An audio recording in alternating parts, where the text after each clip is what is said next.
Hey, it's Lego JANG here with a look at a combination model. This is the combination model between Core Hunter and Bulk from the summer 2012 Hero Factory Breakout Wave 2 series.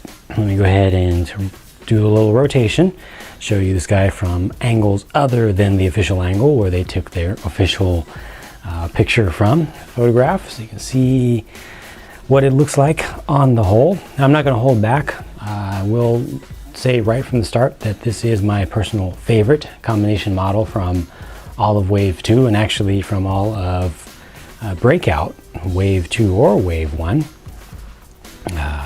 Just really happy with the way that this one turned out, especially compared to the rest.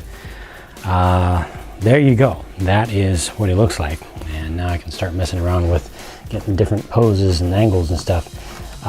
This is obviously designed kind of like a centaur. So you've got the main body in the front, the head, the two arms, and then four legs. And they even put a little tail on it. And the tail does kind of articulate around a little bit, so you can kind of have a wagging or whipping motion to it. Put the tail between his legs if he's running scared.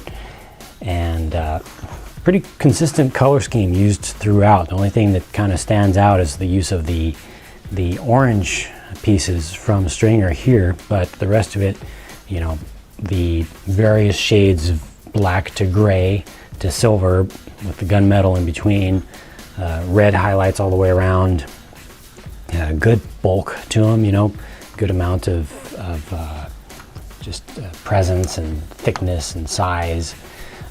Really like what they did here with the head. That worked out really nicely, although the playability of it isn't all that great because it kind of gets in the way if you have it, especially if you have it down.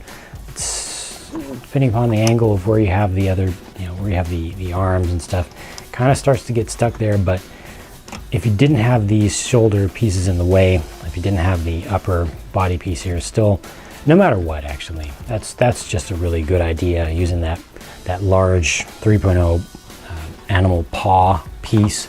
And you can see underneath of there which bone piece is used. And since they already put the heads forward on all of the villains, that's kind of just how they work out, and just gives a lot of bulk right there instead of leaving it open.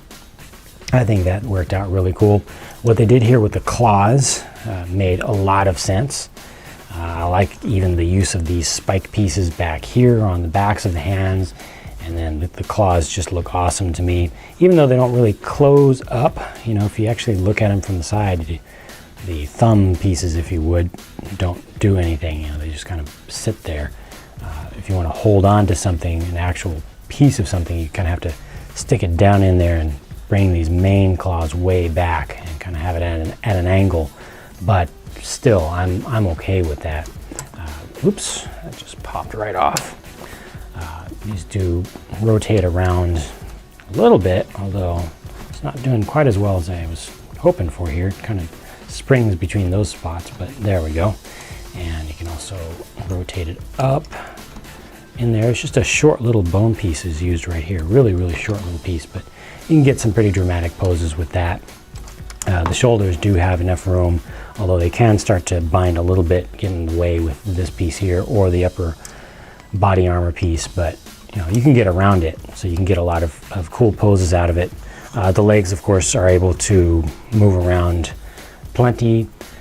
And then he's got his turret on the back, which I think, as far as its physical design is concerned, for playability, the turret is implemented better than the missile launcher for Stringer, because this one, not only is it centered, it's in the back, it's kind of over his head.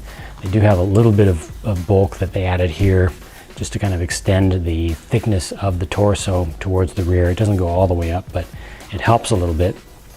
But then you can actually turn this. You can turn the turret all the way more than a 45-degree angle in both directions. And in one direction, it actually goes further. I'm okay with that. It's just so much superior to what they did on Stringer. And this is what you want out of a turret or missile launcher thing. You want to be able to turn it around and shoot in different directions. And that's exactly what they've done here. And I think that works out great. They've got the whole double barrel thing going on, really close together. What else? What else here? The construction is pretty simple, pretty straightforward. The whole way that they got the upper body attached. And let me just show you that really quickly. It's pretty simple. It's just that. So you can see what pieces are used right there. 2 little socket pieces, 2 here, and then you just combine those together with the little 2 long axles. And it's steady enough.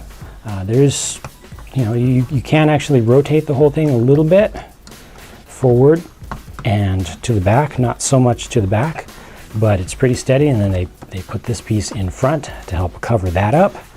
And I think this just worked out as a really good combination model. A little bit focused as far as the look. I mean, obviously with all the Breakout hero or Breakout combinations, they focused on the look of the villain. So it really does look like a Core Hunter all throughout here. But as far as combining the parts from the 2 sets, let me grab my original Core Hunter right here. So you can definitely see that whole upper body is all Core Hunter, even though many of the parts are actually changed, but aesthetically it ends up looking the same. And then here's Stringer with this unfortunate limited missile launcher off to the side here. Yeah, it's really kind of annoying, but as far as the parts are concerned, they did a good job of combining the parts from the 2. You can immediately see a lot of the stuff from Stormer used over here in the combination model, and obviously there's plenty of stuff that's used. Most of the parts from Core Hunter are used there. Speaking of parts, let me grab my bag of spare parts, and this was actually a surprise that there were so many parts left over. There we go. Given what they ended up creating, it's not that bad, but turn this down so you can have a look at them. Got the 2 little launcher balls, get those out of the way, and Bulk's head. No surprise that that's not used. Got 2 of these tops of the plasma shooter pieces that weren't used. I'm sure they could have found a place to put those on there. 1 foot, and then 2 multi-tool ice shields. Those are also very useful and versatile pieces. The rest of it, you know, the rest of the shooters, and then pieces for making the hero cuffs, and then just some little Technic pieces. But I'm personally surprised that they didn't use some of these pieces here. I'm sure that some fans out there will be able to find ways to add these onto the figure, or to create their own custom combination model that incorporates more parts into it. But on the whole, I'm still really happy with the way this whole figure, this whole combination model came out, and I'm very happy with the balance of parts used from both of the original sets that were combined together, even though it is a villain combination and really focused on the look of the Core Hunter. But that's it. That is what it looks like.